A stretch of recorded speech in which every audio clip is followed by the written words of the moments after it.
अस्सलाम वालेकुम नाज़रीन ग्रामी, वेलकम टू माय चैनल। ख़वातीन हज़रात, यहाँ पर आपके साथ बहुत बड़ी और अहम खबर शेयर करेंगे और मौसम की ताज़ा तरीन सूरत हाल से आपको आगाह करेंगे।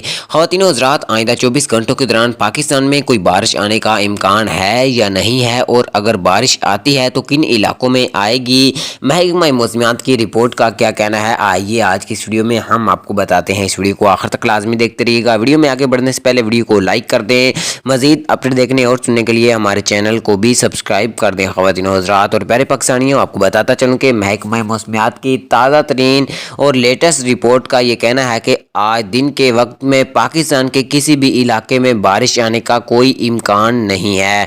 ख़वातीन हज़रात, आज दिन के औकात में पाकिस्तान में शदीद और शिद्दत से गर्मी पड़ने का इम्कान महकमा मौसमियात की जानिब से ज़ाहिर किया जा रहा है, और आइंदा 24 घंटों के दौरान भी कोई बारिश का इम्कान नहीं है। शाम के वक्त जो भी अपडेट होगी वो आपको इसी चैनल पर देखने को मिलेगी। तो हमारे इस channel Ahmad speak YouTube channel को लाइक और सब्सक्राइब करके रखें।